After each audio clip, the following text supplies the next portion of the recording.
It may be self-evident that the Rebbe has a very strong impact on my life. I would not have gone into this, what you call business, otherwise. I mean, obviously I became a Chabad rabbi, as you all know, for the good pay, the money, the honor, the cushy living, etc. But on a serious note, the Rebbe had a very strong impact, and that continues to have a very strong impact on my life, as he did with my parents and the rest of my family, where, I guess, in short, we live in a difficult world. We've always lived in a difficult world. For many people, some people it's more difficult than others.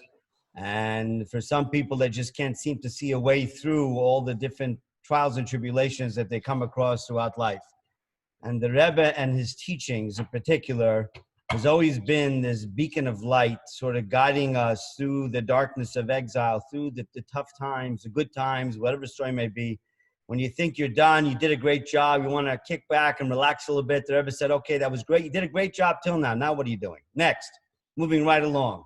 Sitting back and gloating over your accomplishments and successes was not part of the Rebbe's vernacular. And frankly speaking, shouldn't be part of ours either. Not that you shouldn't recognize what you've done, but don't just kick back and figure you're done with your job now and passing it on to someone else.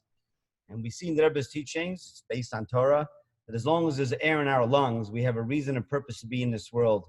And I can comfortably say that through the teachings of the Rebbe, it certainly gives me, I guess, the guidance, if you will, and the inspiration, etc., that which makes me tick to continue doing what I do and what my family does. And frankly speaking, were it not for the Rebbe, I would not have met you. Likelihood is I would not have met you. You wouldn't have met me. And probably many of you would not have met each other either, amongst the many more who are not even on the Zoom, etc. And the Rebbe sort of brought the world and continues to bring the world together with such different people without the Rebbe's, in a sense, having orchestrated all of this, odds are you probably wouldn't know or have an association with many of the people that you do, whether it's directly or indirectly.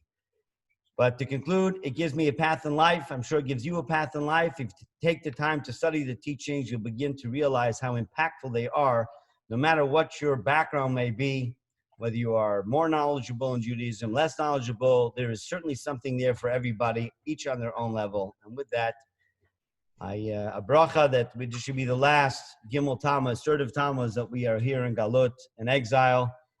As a chassid for the last 26 years, I've been in New York on Gimmel Tammuz. It's the first year, to the best of my recollection, that I am not there, either on the day of or thereabouts. So God has orchestrated it, but notwithstanding, the feelings are still there. The connection is still there, without doubt.